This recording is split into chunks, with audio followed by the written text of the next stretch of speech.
Boa noite a todos, sejam bem-vindos a mais essa sessão de estudo da Torá, do Beit Midrash Neshama. Hoje a gente vai começar a estudar o terceiro livro da Torá, o livro de Vaikra, o Levítico, como é conhecido em português. É uma oportunidade da gente, apesar da dificuldade do tema, e vamos falar sobre isso daqui a pouco, né? Uma oportunidade da gente dar início, né, a uma nova fase do nosso estudo, enfim. E como eu venho dizendo já nos últimos meses, não posso dizer que são as últimas semanas, né? Acho super importante que a gente possa parar durante uma horinha, não mais do que isso, ou pelo menos isso, quem puder mais, claro que mais, mas pelo menos uma horinha durante a semana para estudar um pouquinho de Torá, né, que é, no fim das contas é a base de todo o nosso judaísmo, né? Tem mil derivações, outras coisas que a gente pode estudar, né, a partir daí, mas no mínimo a gente tem uma noção de onde estamos no nosso ciclo anual da leitura da Torá. Eu vou começar com as bênçãos do estudo da Torá. Baruch ata Adonai Eloheinu melech haolam asher kidishanu bemitzvotav vetzivanu la'asok bedivrei Torah. Amém. Amém. Amém. והערב נא אדוני אלוהינו את דברי תורתך בפינו ובפי עמך בית ישראל ונהיה אנחנו וצאצאינו וצאצאי עמך בית ישראל כולנו יודעי שמך ולומדי תורתך לשמה. ברוך אתה אדוני המלמד תורה לעמו ישראל. Amém. Amém. Sejas tu, eterno nosso Deus, que ensina a Torá ao teu povo de Israel. Deus é o nosso maior professor, né? O nosso moré. Baruch atah Adonai Eloheinu melech haolam asher bachar banu im kol amim venatan lanu et torato. Baruch atah Adonai noten a Torá. Amém. Como estava falando, hoje a gente começa então a leitura desse novo livro. A leitura a gente começou, na verdade, no sábado à tarde, né? Essa semana, então, a gente inicia a leitura de Vaikra. E eu tentei fazer aqui como, enfim, como cada um dos Morim tem o seu estilo, né? O meu estilo tem sido, e é o que eu acho que, pelo menos para mim faz muito sentido, é a gente pegar, não ficar lendo a Paraxá e nem ficar entrando em todos os detalhes da Paraxá, mas pegar alguma coisa da Paraxá, algum ponto que me chamou a atenção, né, nesse ano, e falar um pouquinho sobre esse ponto, né? A ideia da quarta-feira não é fazer uma drachá, né? Diferente do sábado, quando a gente procura trazer lições sobre a Torá, enfim, um pouco mais nessa linha. Na quarta-feira, realmente a gente vai pegar um outro ponto, na minha maneira de ver, eu gosto de pegar algum midrash que tem a ver com a Paraxá, né? E tentar trazer para vocês. Então foi mais ou menos o que eu fiz hoje. Eu sempre gosto de começar também falando um pouquinho da estrutura da Paraxá, só para a gente ter essa ideia geral. É quase que um resumo, mas um resumo bem curtinho, né? Então eu vou compartilhar aqui minha tela com vocês. Vamos ver se eu já acerto de uma maneira mais fácil aqui. Screen share. Deixa eu ver se funciona assim. Peraí.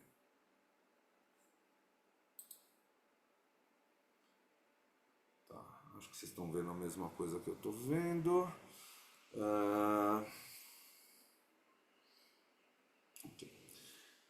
Então, Paraxá Vaikra, o mesmo nome do livro, né? Como é tradição na Torá, sempre a primeira Paraxá de cada livro leva o nome o nome do livro, ou vice-versa, né? O livro leva o nome da primeira paraxá, acho que faz mais sentido falar nessa ordem, né?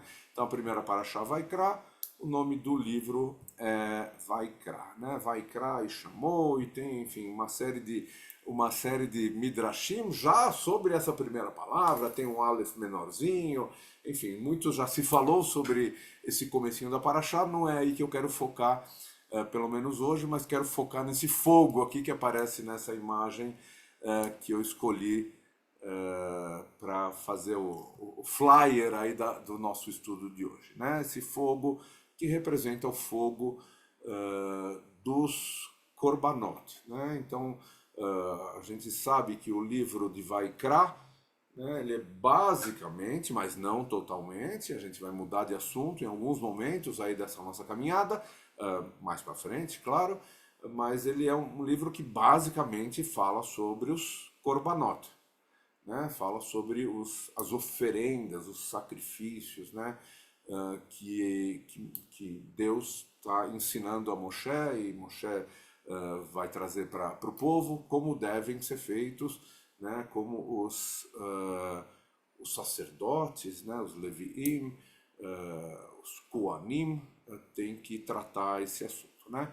Então, se a gente quiser falar sobre a estrutura da Parashá, só ver onde que eu vou agora aqui para avançar. Aqui. Eita. Não, para vocês não mudou, então tem que mudar. Só um segundinho, gente. O velho problema é que eu não sei onde que está aqui. Só um segundinho.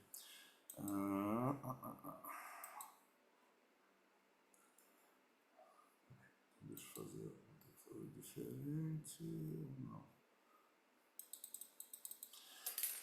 É preciso treinar um pouco mais antes. A primeira tela vai fácil. Deixa eu só fazer um detalhezinho aqui, para ver se facilita a minha vida aqui. Vou fazer diferente, como eu fiz da última vez. Então agora vocês estão vendo um pouquinho menor, mas pelo menos eu consigo enxergar vocês também, já é alguma coisa, já é alguma vantagem. A estrutura da Parashá, agora sim. Aliás, a Parashá inteira vai falar sobre os Korbanot, tá? Isso não tem muita dúvida, desde o versículo 1 até o final da Parashá, que está no capítulo 5, versículo 26, o assunto é só esse, né? Os Korbanot, as oferendas, né? E aí tem uma divisão, uma estruturação em relação ao tipo de oferenda. Então tem as oferendas voluntárias, as ofertas, não tem esse D aí, né? Ofertas voluntárias, que é o começo da Parashá. E entre elas a gente pode distinguir 3 tipos de ofertas: as queimadas, olá, que são feitas com gado, carneiros, cabras, né? Que é o comecinho da Parashá, os primeiros 17 versículos, basicamente. Depois ofertas de grãos, né? Chamada de Minchá, que é o capítulo 2, não lembro se é inteiro, acho que é inteiro. Isso. Depois as ofertas de paz, ou pazes, né? Não sei se existe a palavra em português, mas assim está traduzido, Shlamim, que é o capítulo 3.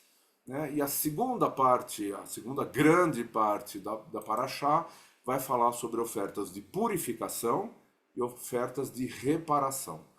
E aí a gente tem mais 2 tipos de ofertas de purificação, Hatat, que é o capítulo 4, até mais ou menos a metade do capítulo 5, né? E por fim as ofertas de reparação, Hasham, por algum erro que foi cometido, como é que a gente deve fazer essa oferta. Então a Parashá inteira vai falar sobre detalhes técnicos mesmo, de como deve ser cada uma dessas oferendas, desses sacrifícios, se a gente quiser usar essa palavra, que eu particularmente não gosto muito, mas essas oferendas a Deus, né? Detalhes do que tipo de animal, quanto tem que ser oferecido, em que momento, enfim, todos os detalhes técnicos, realmente muito detalhado, e me faz uma conexão muito que não tem nada a ver, mas tem tudo a ver com a descrição do Mishkan, que também é toda minuciosa, detalhada, né? A mesma coisa acontece com os Korbanot, eles nos vai entrando em cada detalhezinho de como deve ser feito, né? Então tem uma relação de estrutura, não de tema, claro, né? Enfim, e agora vem a pergunta, né? E hoje em dia, como é que a gente faz para se aproximar de Deus? Afinal, né, a palavra korban tem uma ligação estreita com o verbo leikarev, em hebraico, que significa aproximar-se, né? E nesse caso aqui, aproximar-se de Deus. Então essa era a maneira que os nossos antepassados tinham para se aproximar de Deus. Né? Mas os sacrifícios foram extintos há 2000 anos, né? Quase 2000 anos. Né? Assim, com o final, com a destruição do segundo templo, não fazemos mais sacrifícios, né? Então, ok. Então, a pergunta que está lá em cima, como é que a gente se aproxima de Deus hoje em dia, né? Sumi uma parte aqui do meu slide, mas ele vai voltar em algum momento. Os movimentos, agora deixa eu falar mais claro, o movimento reformista, há muito tempo, excluiu não só os sacrifícios, que, enfim, todo o povo judeu não faz mais sacrifícios, né, há quase 2000 anos, mas o movimento reformista foi mais longe, né, e excluiu as referências a voltar a fazer sacrifício, né. Então, por exemplo, o serviço de Musaf, que tradicionalmente a gente faria no sábado, por exemplo, em Rosh Chodesh, né? Ele foi simplesmente extinto. A gente não faz mais nenhuma, ou pelo menos, vamos colocar assim, nenhuma é muito forte, mas a grande maioria das sinagogas ligadas ao movimento reformista, progressista, não fazem o serviço de Musaf, porque esse serviço ele tem uma ligação estreita com essa ideia de restabelecer o templo em Jerusalém e voltar a fazer sacrifícios. Esse é o texto, não é que a gente acha isso, está escrito isso, né? A mesma coisa, se a gente for... aqui faltou um pedacinho aqui em cima, deixa eu ver se eu consigo achar ele. A Amidá, então voltando só um pedacinho para cima, a Amidá, se a gente for olhar no Sidur, um Sidur mais, digamos assim, tradicional, ortodoxo, como muitos de vocês têm o Sidur completo, né, da Sefer, né, vocês vão ver que quando vocês abrem na bênção da grande oração, né, Amidá, Shmona Esrei, a 17ª bênção, que é a bênção chamada de Avodá ou Eretze, ela também fala sobre sacrifícios. Pede para Deus aceitar não só as nossas preces, mas também os nossos sacrifícios, né? E por fim, agora voltando lá para baixo do slide, né? Mas por outro lado, saibam, né? É importante saber que hoje em dia, não nas nossas comunidades é um pouco diferente, mas em geral, nas comunidades mais ortodoxas, é por aí que as crianças começam o estudo da Torá.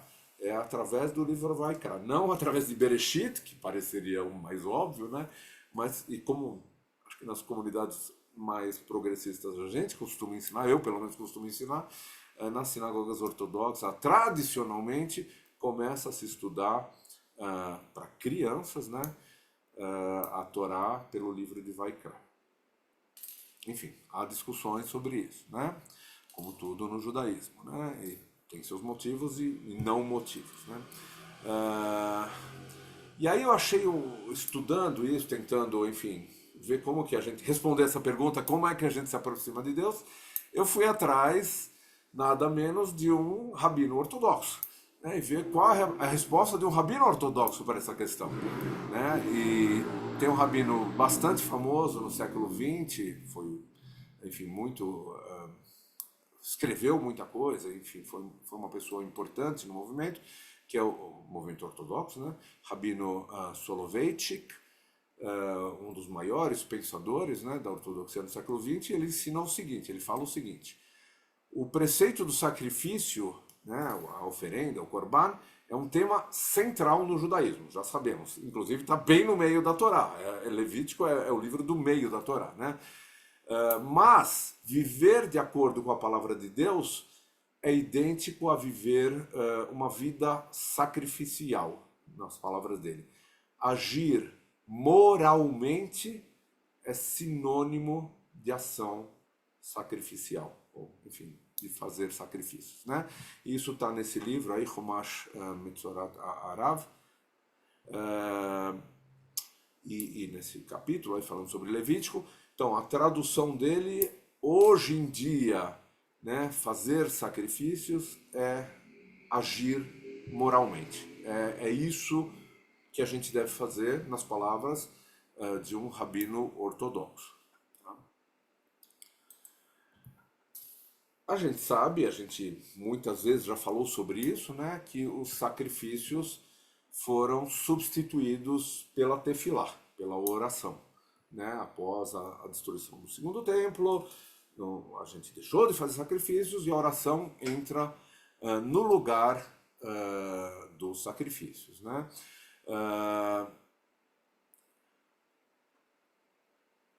ainda dentro dessa visão do Rabino Soloveitch, né, o sacrifício humano, a gente sabe que ele é proibido, né, não tem discussão nenhuma sobre isso, mas a nível espiritual o que ele diz é que a gente precisa oferecer tudo o que somos a Deus, né? E nesse sentido, aí vem a questão da oração, da tefilá, a oração, na visão dele também, e na nossa visão reformista, é entendida, liberal de modo geral, né, Massorti também, claro, a oração é entendida como uma forma de sacrifício, né? E só para pontuar, né, apesar de os livros, como eu mostrei, os Sidurim mais ortodoxos continuarem mencionando sacrifícios e falando da volta da construção do templo, né, do terceiro templo e tal, só, enfim, não dá para falar isso. Hoje em dia a gente tem correntes até mais radicais, né? E a gente já mencionou isso em algum momento, em algum estudo, algum serviço, né? De pessoas que estão estudando a fundo, né? Como seria, como reconstruir o templo, né? Não só em termos arquitetônicos, mas em termos de todo o material que tinha lá dentro, né? Todos os utensílios que tinham lá dentro. E também como fazer sacrifícios, né? A gente sabe que existem, aí já não são nem correntes judaicas, mas leituras mais extremas de pessoas que estão, enfim, praticando o sacrifício de animais, claro, né? Mas mesmo assim é uma coisa inaceitável para a gente, né? Esse rabino, esse já é um rabino reformista, de uma comunidade reformista, ele traz essa reflexão que eu achei interessante, que é igualar a oração ao sacrifício, né, que foi o que foi falado pelo Rabino Soloveitch. É uma ideia desafiadora e ao mesmo tempo atraente, né? A oração como sacrifício significa pedir não o que nós queremos, mas o que Deus precisa, né? E a gente fala isso literalmente antes de fazer a Midá, né, quando a gente fala que, e isso está no slide seguinte, né?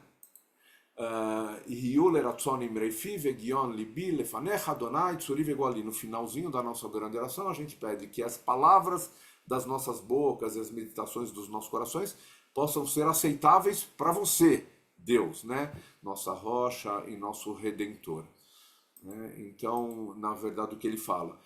Nós temos que submeter os nossos pedidos, as nossas orações à vontade de Deus, né? Assim como os sacrifícios, né? Por que ele faz essa relação?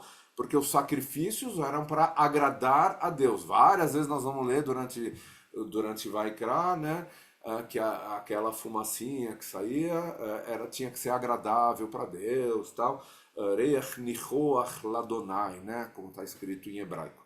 Né? Então, da mesma maneira, quando a gente troca fazer sacrifícios por fazer oração, né? O nosso pedido, as nossas orações, vai colocando mais amplamente, tem que ser agradáveis a Deus, né? De acordo com a vontade de Deus, né? Esse é o grande desafio, né?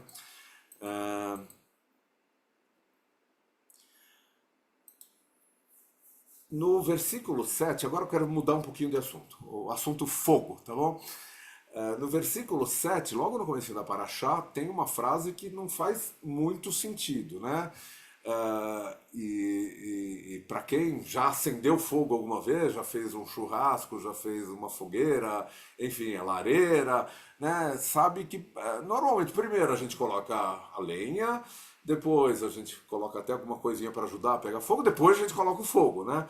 Normalmente é nessa ordem que a gente monta uma fogueira, enfim, né? E o que está escrito na Torá não é bem isso, né? Está escrito: os filhos de Venatnu, Benei Aaron, Cohen, Esh, ala Mizbeach, Ve'archu etzim ala Esh.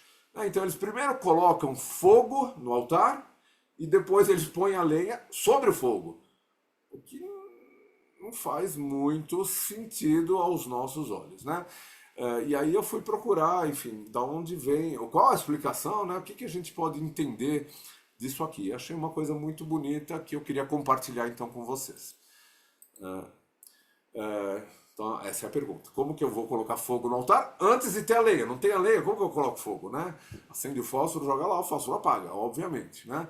Então, Rashi, né, comentarista francês, século XI e tal, ele vai dizer o seguinte, ele traz uma citação do Talmud babilônico, está aqui embaixo, Yomá 21, página 21b, né? Lembrando para quem ainda está começando, né, que a gente tem dois Talmud babilônico, que é esse que eu estou citando, e o Talmud de Jerusalém, né, com estruturas parecidas, mas o Talmud babilônico é o mais completo, enfim, algum dia podemos fazer uma aula sobre Talmud, mas só para entender, né, que estamos falando do Talmud que foi escrito na Babilônia, Yomá é um tratado, 21b é a página 21, lado B, né? É assim que ele está numerado, né? As páginas estão numeradas, lado A e lado B, só tem A e B, não tem C e D, tá? Então, Rashi traz a seguinte citação, embora, que ele tira lá do Talmud, embora o fogo desça do céu, né? Qual fogo? Esse fogo que estava lá antes de acender antes dos Kohanim colocarem a lenha, né? Embora esse fogo desça do céu, ainda assim é uma mitzvah que um ser humano traga algum fogo, né? Então, qual que é a ideia? O Midrash, então, que ele vai citar, que ele tá lá no Talmud, vai dizer que o fogo que estava no altar, ou seja, aquele fogo anterior, não é como qualquer fogo que a gente conhece. Esse fogo que está no altar é um presente de Deus e tem muitas propriedades específicas, né, únicas. E entre elas eu vou trazer duas, né, que são citadas. Primeiro, esse fogo não produz fumaça. Tá? Isso é um Midrash que está contando. Tá? Então, aquilo que Deus, que eu acabei de citar um pouquinho antes, que Deus gosta de sentir o cheirinho do sacrifício que está sendo feito, aquela fumacinha que sai, não vem desse fogo, porque esse é um fogo divino. Né? Ele não produz fumaça. E mais do que isso, esse fogo estava aceso desde os dias de Moisés até o reinado desse rei, Manassés, e ele nunca foi apagado. Isso está citado no capítulo 21 de Reis Malachim Bet, né, de Reis 2. Né? Então esse fogo ele é um fogo realmente muito especial. Mas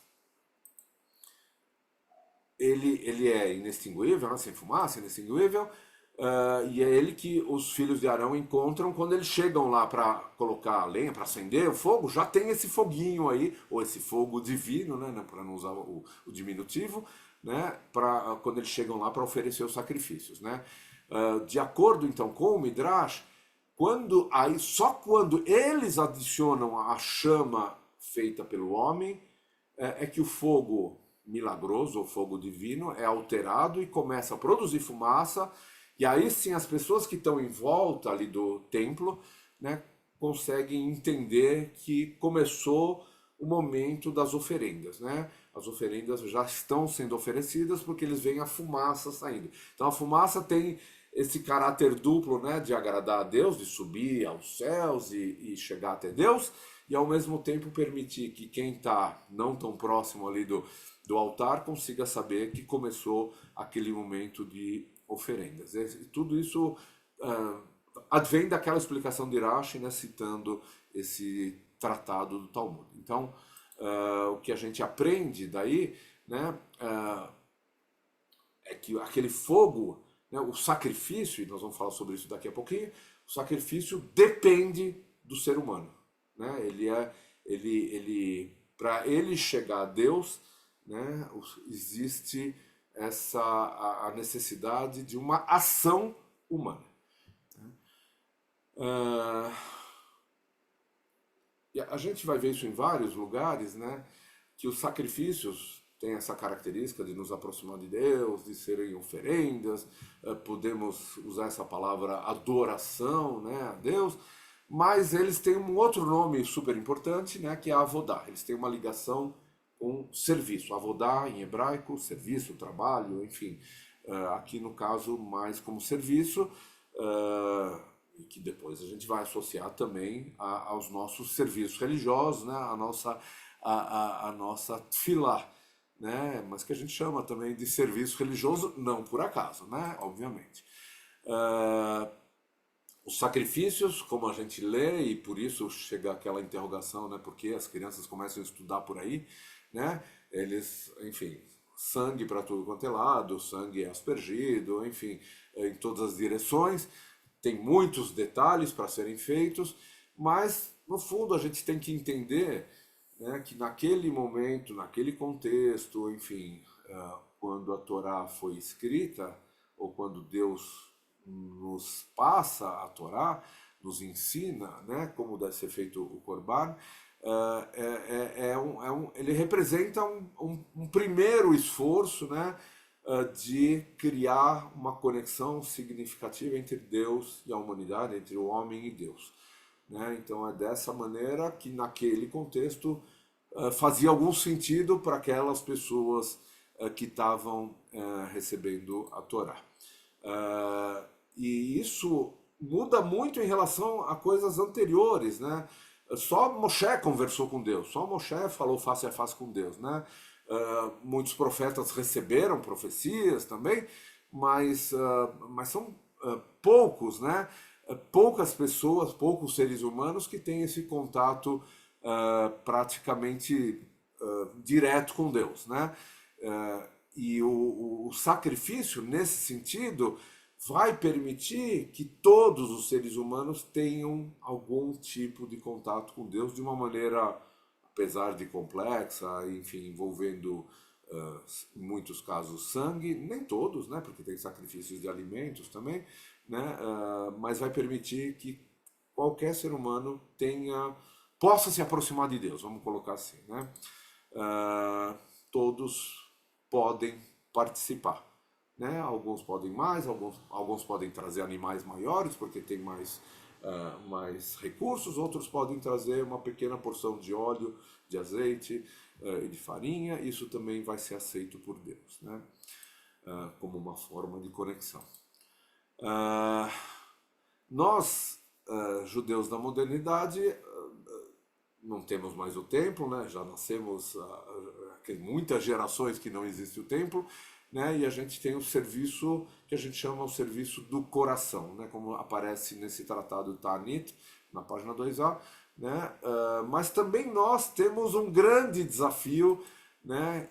Que é como acender essa chama dentro de nós, né? Porque assim como os Koanim tinham essa tarefa, né, de sobre aquele fogo acender um outro fogo, trazer a lenha, enfim, e fazer o sacrifício em si, só o Kohen podia fazer, né, mas o povo podia participar trazendo as oferendas. Essa era a participação do povo, né? Ele não podia botar a mão no altar, o altar, quem cuidava daquilo eram os Koanim, né?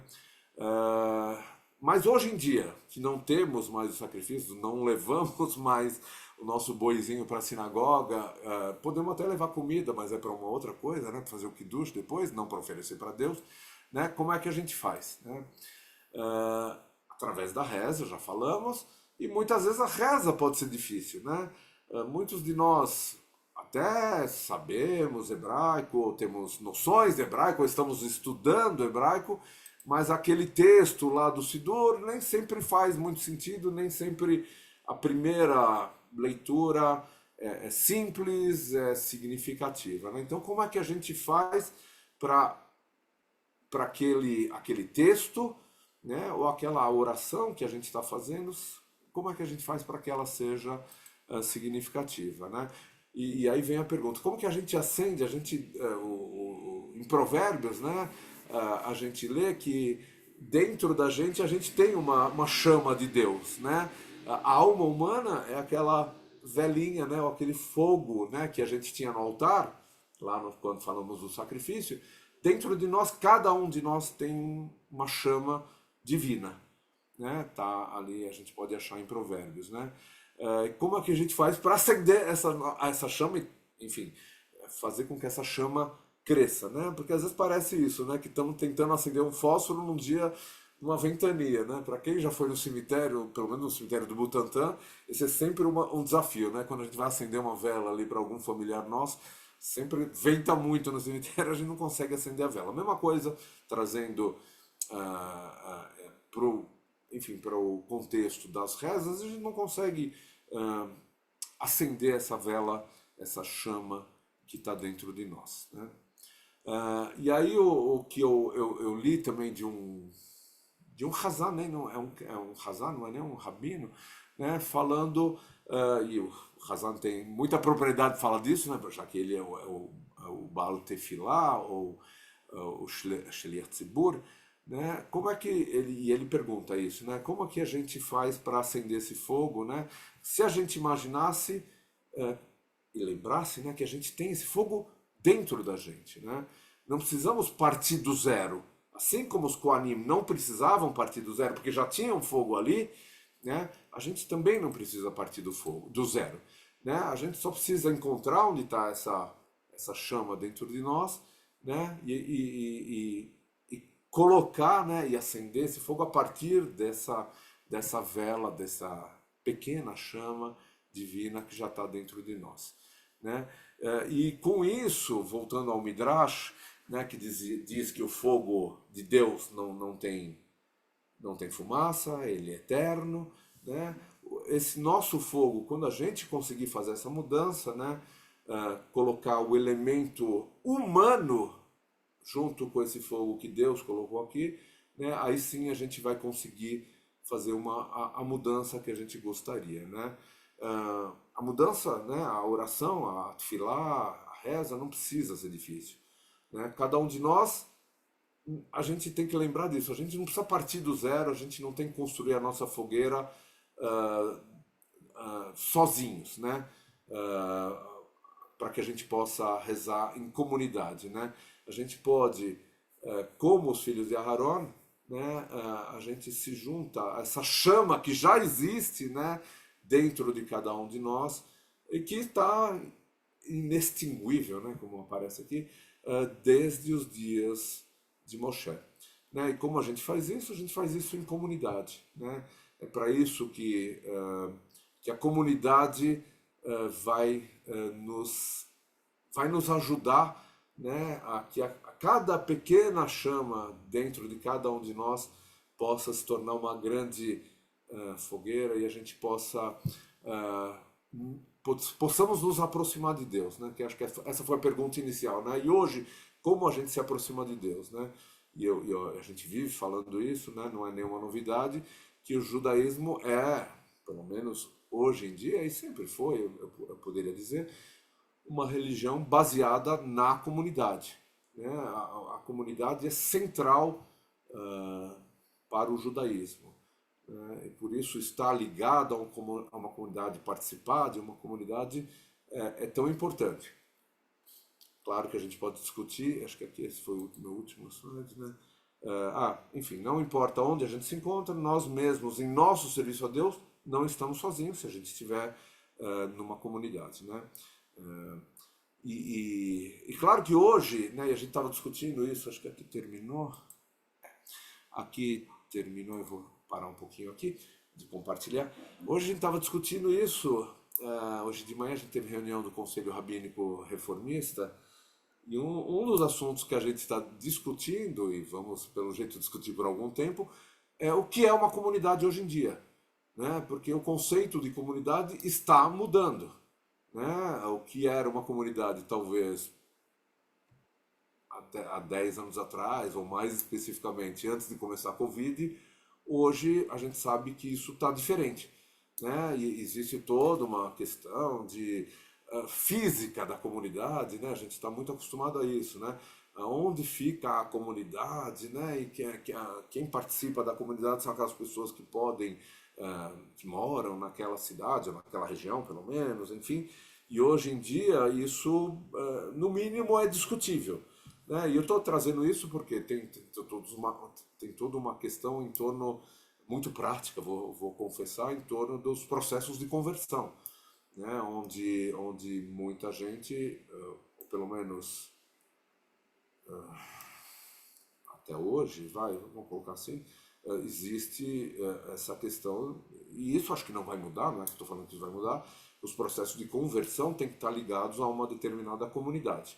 Então, é a comunidade, uma determinada comunidade, que vai promover um processo de conversão, é assim que a gente enxerga, pelo menos no movimento reformista, né?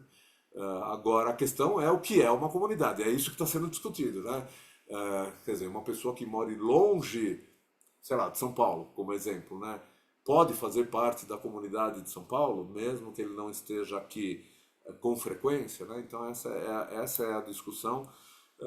E, bom, claro, a gente, no Neshama, a gente sabe a resposta. E, enfim, a gente está encaminhando o nosso processo de conversão, o nosso curso de judaísmo nesse sentido, né? Mas aí já é um outro assunto que eu não vou entrar agora nos detalhes agora. Enfim, é isso que eu queria trazer para você sobre a Parashá Vaikra e, na verdade, sobre todo o livro de Vaikra, né? Essa é uma introdução, na verdade, ao livro de Vaikra.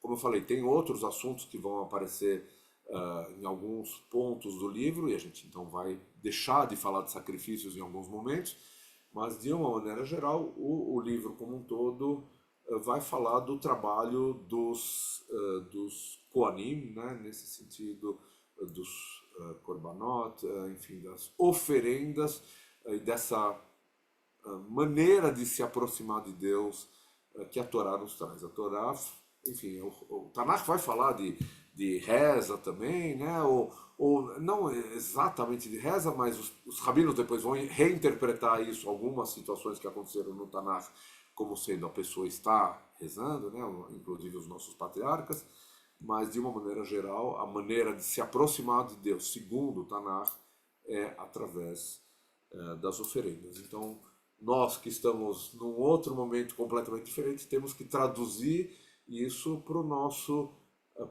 contexto, né? E entender como é que a gente se aproxima de Deus, né? E aí, todas as referências, no caso ao fogo, que foi o que eu trouxe, mas outras referências a detalhes, né, da maneira como eram feitas as oferendas, todo o cuidado que cercava esses procedimentos, né, e a possibilidade de qualquer pessoa do povo participar, acho que isso dá para a gente trazer para o nosso mundo atual, tá bom? Abro para perguntas, se alguém tiver perguntas. Vamos ainda falar muito sobre esse assunto nas próximas semanas, com certeza. Tá bom? Posso falar, Davi? Com certeza, Celso. Bem-vindo. Primeiro eu te parabenizar, porque eu sei como você fez essa apresentação de hoje. Então, parabéns, porque foi muito legal. E aquele comecinho, quando você falou eu acho que não sei se foi do texto do Rabino Soloveitch, que foi o anterior, que você falou que a gente tem que dar todo o nosso esforço para nos aproximarmos de Deus. Eu me lembrei do Shema, no Ve'ahavta, que a gente fala, ou seja, com todo o nosso máximo, a gente precisa se aproximar de Deus. Eu achei bem interessante isso aqui e assim, bem apropriado. E essa questão também do fogo, né, que nas nossas sinagogas a gente tem lá o Ner Tamid, que naquela época era fogo. Hoje não é fogo, hoje é uma lâmpada, tudo mais. Mas hoje é uma representação daquilo, ou seja, que a gente tem uma luz eterna, fica acesa o tempo todo, e achei curioso, bem sacada a sua de trazer essa questão do fogo aí. Bem legal, parabéns. Obrigado, Celso. Obrigado pelas palavras, primeiro, e pelos insights. Realmente foi o Rabino Soloveitch que falou isso, que a gente tem que se dedicar, a gente tem que fazer aquele sacrifício, né, substituído pelo sacrifício humano no sentido espiritual, claro. Por isso ele deixa claro, o sacrifício humano físico obviamente não é permitido, mas o sacrifício espiritual, né? E aí, boa relação que você fez, Vechol Meodech, com todas as suas forças, né? A gente tem que amar a Deus, né? Acho que é uma boa relação. E a questão do fogo no judaísmo, ela é Na última vez que eu falei sobre fogo também, acho que foi na sinagoga, né, na Drachá, eu falei sobre fogo. Fogo é um assunto que vai e volta, né? Entre permitido, entre obrigatório, entre proibido, né? Então, naquele dia eu falei sobre o Shabat, né? Onde o fogo é proibido, né? E hoje não, hoje o fogo é eterno, né? O fogo está lá queimando o tempo todo e mesmo assim o ser humano tem que ir lá e colocar mais fogo, né? Essa é a parte do trabalho do ser humano para que aquele fogo realmente cresça e chegue a Deus, né? Não basta só aquele foguinho, assim como não basta. Todos nós temos Deus dentro da gente, né? Fomos criados à imagem e semelhança de Deus, mas a gente tem que trabalhar isso, né? A gente tem que fazer a nossa parte. Isso não E, é e, tam- automático. e também que você trouxe o comentário do Rashi, que é no tratado de Yomá, que fala sobre Yom Kippur, que era um dia também que não podia produzir fogo. Também tem esse link aí também. Obrigado, Celso. JB quer falar? Aí eu quero também falar alguma coisa. Eu, parabéns, né? Como diz o Celso, falou, não, a gente tem nosso Moré, nosso Rabino. Alexa, stop, tá. Ah, então, escuta. Eu tirei alguma foto de alguns que tu estava colocando, mas não tirei de todas que foi passando. Então, se tu pudesses compartilhar, só se pudesses, né, compartilhar para a gente, aí eu gostaria. Eu tentei, eu não iria conseguir copiar tudo, né? Então, Ah, posso compartilhar. eu vou Posso tirar a pegar. foto, né, para depois eu escrever no meu caderno de estudo. Bom, tu Não, lembra falaste só, assim. ó, JB, lembra só de um detalhe. Eu posso compartilhar, não tem problema, só preciso corrigir um errinho lá que eu vi. Monto um PDF e mando. Mas lembra que tá gravado, então depois pode assistir mais tarde e tirar todas as fotos do mundo que você quiser, parando e tirando as Tá fotos. bom. Ô, querido, é o seguinte, bem interessante a ideia do sacrifício para as nossas tefilot, né? Nossas rezas e orações.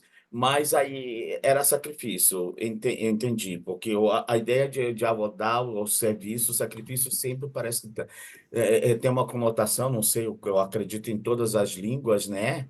Do mundo, quer dizer, é suor, é empenho, é disciplina. Nós sempre temos essa ideia do sacrifício. Enfim, se esse sacrifício tenha sido substituído conforme nossos rabinos reformistas, os estudiosos, como tu bem frisaste aí, se tudo isso transformou, como então a gente pode entender que as nossas tefilot, as nossas orações, elas sejam sacrifício. Aí eu trago aqui a ideia, por exemplo, nosso sacrifício. Eu pensei assim, puxa, a gente não abate mais animais e tudo mais, mas o nosso sacrifício, como tu falaste, o nosso animal seria o quê? Ajudar as pessoas carentes, assim, fazer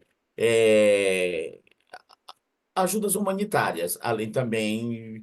é, Até que às vezes, se você pensar em ajudar o próximo e tudo mais, às vezes as pessoas têm a mão sovina e tudo mais, realmente por obediência se torna até um sacrifício, né? Fazer, meter a mão no bolso e tudo mais. É, E, oi. não, termina, deixa eu falar. Eu só queria. Eu queria. Como eu cheguei a mencionar isso, né? Eu não gosto da palavra sacrifício, até nem sei se em outras línguas tem o mesmo. Usa-se traduções parecidas com essa, como a gente usa no português, mas eu gosto da palavra oferenda. Né? Então a gente está oferecendo o nosso melhor, né? Nesse Ah, então sentido. aí já vai mudar a Não, minha pergunta, né? então mude sua pergunta. Eu falei que eu não gostava Agora, dessa palavra. agora tu me desamarra, né? Tiraste as minhas Muda armas. sua pergunta. Ok, aí eu ia trazer o sacrifício agora, a oferenda, e não sei, mas eu vou fazer a pergunta de qualquer jeito. O que eu queria trazer é o seguinte: como então que tu usaste a palavra sacrifício, está lá a palavra sacrifício. Então, como que as nossas tefilot pode ser um sacrifício? Ela não tem que ser um prazer? Chega um momento assim que a gente reza ou faz as orações ou estuda e tudo mais. Em que momentos assim a gente pode sentir um fardo assim, puxa? Será que se de repente é o horário do... Vamos dizer, eu estava esperando que as rezas do serviço de Shabat fosse até às 11 horas, 1 hora, e agora já passou, então a partir dali já é um sacrifício porque eu tenho... Não, por favor, Não, tá bom. entenda. Não, não, Não eu seria, entendi. não seria Eu um tô, prazer? Não seria um prazer não, incluir... eu entendi sua Ah, pergunta e, bom, enfim. Vamos combinar, primeiro de tudo, vamos tirar a palavra sacrifício por enquanto, mas, enfim, a gente pode falar sobre ela daqui a pouquinho, mas vamos trazer como oferenda, né? E a oferenda pode ser difícil também, não é? Quer dizer que a oferenda é fácil, só porque mudamos de palavra ficou fácil, né? Pode ser uma oferenda e pode ser difícil fazer a oferenda também. Mas pensa o seguinte, esse grupo que está aqui, esse grupo que frequenta a sinagoga, não só a nossa sinagoga, mas as sinagogas de um modo geral, ah, é um grupo, ah, não queria usar a palavra especial e nem diferenciado, mas é um grupo que tem uma característica diferente, né? No sentido de sentir um certo prazer, ou de rezar, ou de estar em comunidade. Quer dizer, o motivador, né, o elemento motivador, claro que varia de pessoa para pessoa, né? Mas o que eu trouxe como, agora voltando à palavra sacrifício, na verdade, que eu li sobre o sacrifício, é que pode ser difícil para a gente, né, a gente se concentrar e a gente entender o que a gente está usando, né, o livro que a gente está usando, o Sidur, se é que a gente está usando um Sidur, né, porque a gente não necessariamente precisa rezar usando um Sidur, mas partindo do princípio que quando a gente está numa sinagoga, muita gente vai estar com o Sidur na mão e vai tentar acompanhar a reza pelo Sidur, nem sempre é fácil, né, aquele texto soar no sentido de nos aproximar de Deus. É nesse sentido que pode ser um sacrifício, né? Sacrifício no sentido da dificuldade dele se tornar, nos permitir nos aproximar de Deus. Lembrando que Corban, a palavra Corban não tem nada a ver com sacrifício, né? Corban tem a ver com se aproximar de Deus, né? Então a Tefilá tem esse mesmo sentido, de nos aproximar de Deus, mas nem sempre é uma coisa simples, né? E eu pessoalmente, eu já ouvi de várias pessoas, né, como é uh, mais significativo, ou como pode ser mais fácil, né, a gente entrar nesse espírito de aproximação com Deus quando a gente está rezando em comunidade, né, esse acho que é o número um. Número dois, a gente sabe que a música, de uma certa maneira, ajuda muito, né? Às vezes você nem sabe palavra por palavra o que você está lendo, né? Não necessariamente todo mundo sabe tem um hebraico desse nível, né? Mas a música faz esse papel de conectar todas as coisas e acender de alguma maneira, ajudar a acender esse fogo que está dentro da gente, né? E essa questão da comunidade também. Então, muitas vezes, você fechar os olhos, né? Num sábado de manhã, na sinagoga, numa sinagoga como a nossa, não precisa ser a nossa, tem várias outras assim, eu já fui em várias, né? Você sente que você está num outro lugar. Realmente você está, né, com essa kavaná, né? Que é a palavra-chave aí, com essa kavaná, com essa intenção de se aproximar de Deus, enfim. É algo por aí que eu enxergo. Então, só para esclarecer a questão do sacrifício aí que você perguntou.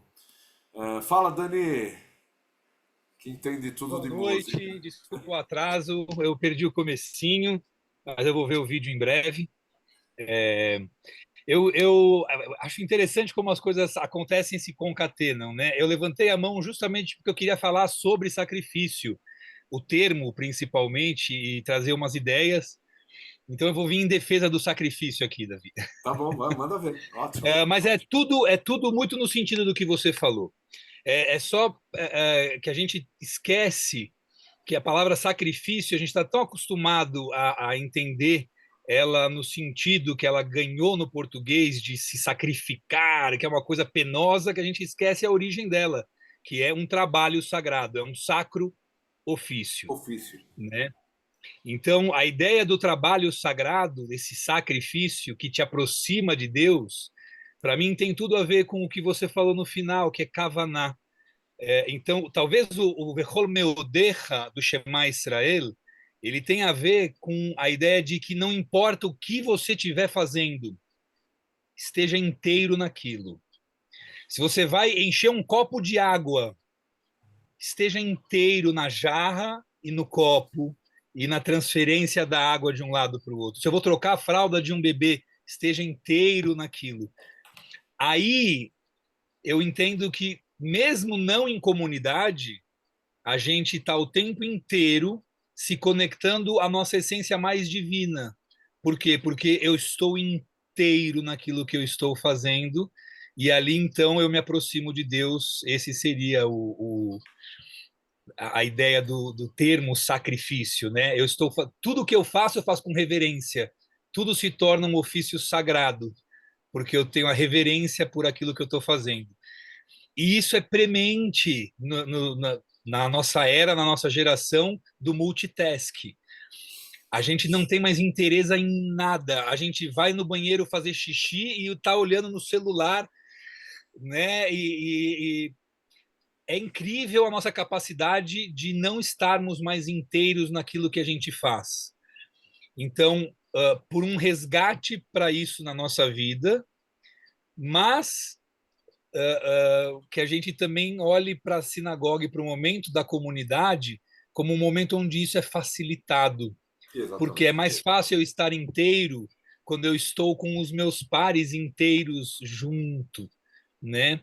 A minha atenção, ela ganha poder quando eu tenho outras pessoas com a mesma atenção, com a mesma kavaná que eu, e certamente a música, ela traz, porque a gente já falando do Moyodecha, né? Ela traz o Levavcha na história e o Nafshecha de forma harmoniosa. Então, lindo essa ideia toda da vida chama, e acho que é isso, né? A gente acende a chama quando a gente está inteiro naquilo que a gente faz, e essa chama ganha muito poder quando a gente está inteiro naquilo que a gente faz junto com mais pessoas. É isso que eu queria agregar. Obrigado, querido. Super obrigado, Dani. Muito obrigado pela contribuição. Só esclarecendo que o Dani falou, Levavcha, seu coração, né? Quando ele falou da música, e Nafshecha, a sua alma, né? Não só a sua parte intelectual, mas seu coração e a sua alma se traz junto, né? É o que diz o Shema. Super obrigado, Dani. Eu concordo com você, quer dizer, isso vale para o dia a dia, né? Afinal, muitos de nós, enfim, só estamos numa sinagoga uma, duas, três vezes por semana e o resto, ou algumas horas, vamos dizer assim, por semana, né? Mesmo que seja todo dia, e o resto do tempo a gente está fazendo outras atividades, né? Então, que bom que se a gente conseguir realmente levar essa conexão para todas as atividades, né? E hoje está difícil, né? Mas que a gente se esforce para fazer isso durante a maior parte do tempo, né? Que a gente Uma estiver. sugestão de leitura, o livro O Artífice. É O um livro artista. curtinho, gostoso de ler. Ele fala sobre essa ligação de quem faz muito uma coisa, como ela acaba se tornando um artífice naquilo, né? Como eu entro inteiro. Então, acho que a gente tem que buscar ser artífice em tudo que a gente faz na vida. Ok. Muito obrigado, Dani. Mais algum comentário? Ou alguma ideia, sugestão? Eu. Rabino, Fala, Gustavo. é só um pequeno comentário que eu me lembrei quando você cita aí do fogo e da chama interior, né, em nossa alma, que alguns estudiosos, né, até alguns rabinos, eles comentam que aquela forma, né, que alguns judeus eles rezam balançando seria que meio que a representação da vela, né, que seria a nossa alma ali, né, meio Vibrando. que vibrando com o divino, né, com o eterno, né? E nesse momento eu concordo totalmente com o Dani ali de você tá tão inteiro ali que você tá meio que num êxtase ali, né? Num link, né? Vamos dizer assim, direto com o eterno, né? Sem coisas exteriores. Super, super tudo a ver. Obrigado, Gustavo, pela contribuição. Acho fantástico. E por falar nisso, depois se alguém quiser fazer mais alguma pergunta ou algum comentário, será bem-vindo. Mas eu vou aproveitar, já que você falou disso, Gustavo, lembrar que nessa sexta-feira a gente tem uma experiência, eu não diria que é única, né? Mas ela é muito nesse sentido que você trouxe, Gustavo, né? Para quem estiver em São Paulo, a gente vai transmitir também, mas obviamente pela transmissão é muito diferente, né? Mas para quem estiver em São Paulo, a recomendação de vir ao Kabbalat Shabbat Nefesh nessa sexta-feira, que é uma experiência de conexão assim muito, muito forte, né? Para quem já esteve ou para quem, enfim, já esteve no Navat Hillá, que é da onde a gente se inspirou, a Navat Hillá em Jerusalém, né? Que é onde a gente se inspirou para fazer o Nefesh. É uma experiência assim muito forte mesmo de conexão em comunidade, na horizontal e na vertical, né? Então venham nessa sexta-feira aqui em Genópolis, vocês vão ter essa oportunidade, né, de acender e de colocar mais fogo na chama interna de cada um de vocês, né? Aproveitando, então, isso na sexta-feira à noite, só tem que avisar a Ingrid para a gente saber quantas cadeiras a gente precisa. A gente está preocupado com o número de cadeiras, né? A gente tem um certo número de cadeiras que já são nossas, a gente está contando, mas se precisar mais, a gente vai ter que ir atrás e não tem problema nenhum, a gente vai atrás, só precisamos saber se precisa ou não, né? Então avisem a Ingrid, já temos um número grande de pessoas confirmadas. Todos são bem-vindos, podem trazer amigos, parentes, filhos, todos são bem-vindos. Tanto na sexta à noite, em Genópolis, quanto no sábado à noite, que é quando a gente vai fazer a nossa festa de Purim, no mesmo lugar em Genópolis, né? Então, quando falar com a Ingrid, avisar, eu vou na sexta, eu vou no sábado, eu vou nos dois, que é o ideal, né? São eventos completamente diferentes. Sexta-feira é um Kabbalat Shabbat, com muita música, muita música e muita kavaná, e no sábado a nossa festa de Purim, com leitura da Megillah, acho que vai ter um filme também, vai ter muita comida, claro, vai ter música, e o nosso músico está aqui também, tanto o músico da sexta quanto do sábado estão aqui, alguns deles, né? Temos outros músicos que não estão aqui também, na sexta, né? Enfim, então vai ser tanto sexta quanto sábado vão ser momentos muito. Eu sou suspeito para falar, né? E no sábado de manhã, aí sim na Rua Bahia, dos três coisas, a única que vai ser na Bahia é o sábado de manhã, às 9h30. A gente tem um Shabbat especial, porque é o Shabbat Zachor. Claro que nós vamos começar a ler o livro de Vaikra, mas aí, além disso, nós temos. É um Shabbat especial porque é o último Shabbat que antes de Purim nós lembramos do que fez Amaleque para o nosso povo, vamos falar sobre isso no sábado. Então 9h30. E sexta e sábado à noite, às 7 da noite, o endereço a Ingrid vai mandar para todo mundo, eu já posso adiantar, que é na Rua Sergipe, não lembro de cabeça o número, pertinho da nossa sinagoga, tá bom? Todos mais do que convidados. Alguma dúvida, alguma coisa sobre a Paraxá? Semana que vem temos estudo, a quarta-feira, Paraxá Tzav, né? Continuamos, vamos continuar sobre o mesmo assunto, vamos tentar achar um outro enfoque para a semana que vem, mas continuamos no mesmo assunto, né? Uma continuação, né, da Paraxá. Já vi só um acréscimo sobre o estudo da semana que vem, lembrando que é uma pessoa internacional, hein?